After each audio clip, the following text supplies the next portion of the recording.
Hello everybody, in today's video we're going to be doing a full review of the new Cubicle Labs WeiLong GTS M, which is a magnetic 3x3, and it just keeps everything square. If you haven't seen my first impressions of this, you can go ahead and check my channel out. It's not back too far.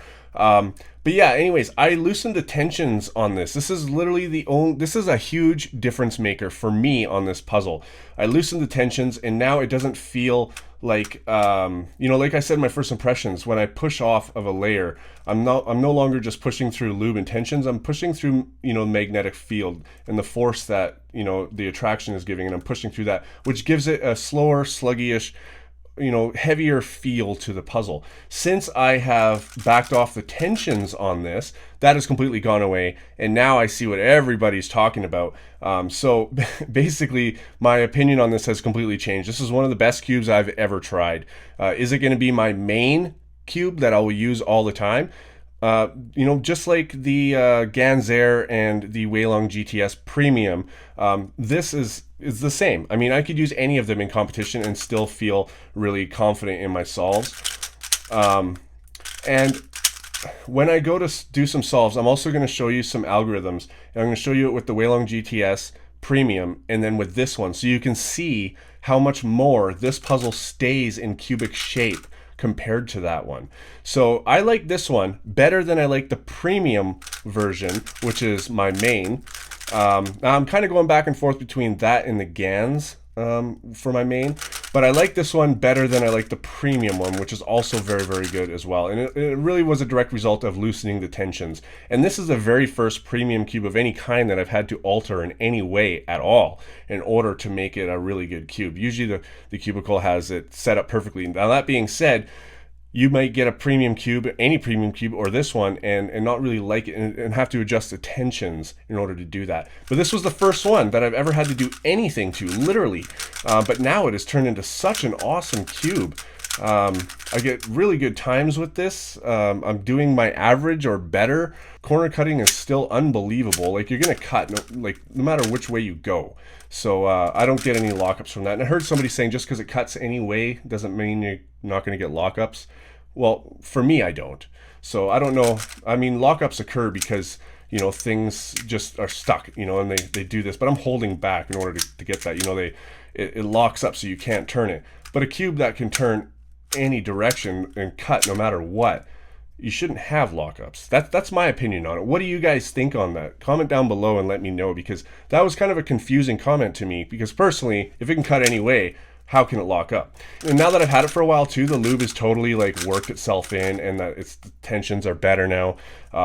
Yeah, I could solve on this thing all day. So I'm gonna go and do some solves and come back and tell you some more about it. So a couple things I want to mention. First, I want you to pay attention to the puzzle as I'm doing these 5 solves, and you will see that every time I'm done a turn, this puzzle remains in a cubic form, and the magnets are doing exactly what they're supposed to do.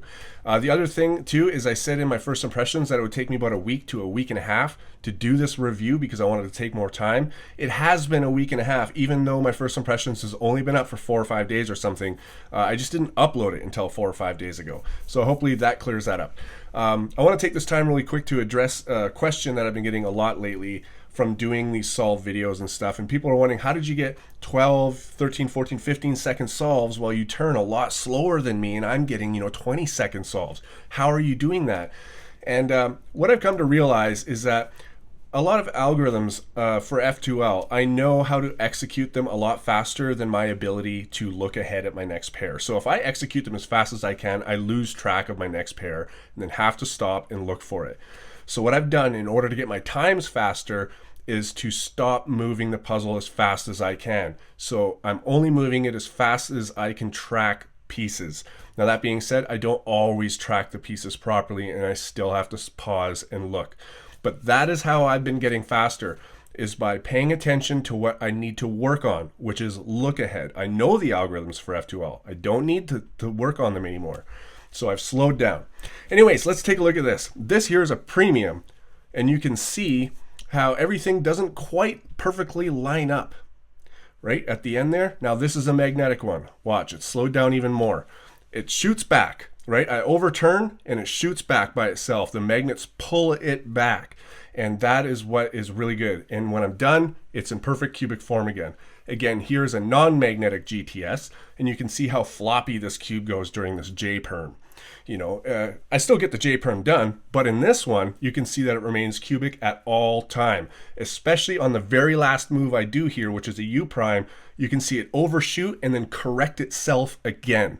So I hope this has shown you exactly what the purpose of the magnets are. So anyways, let's go ahead and finish this video.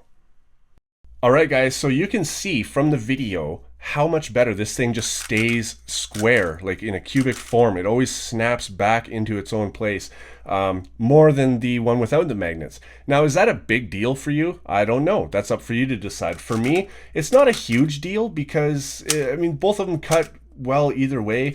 So even if you did have it misaligned like that, I mean, you're still going to be able to cut through it. So even these little misalignments, because really, I mean, it's only going to snap back just about here and then like there, you know what I mean? Like it's not snapping back yet until you move it a little more, but then it goes perfect. I mean, if you overforce it, of course it's going to do that.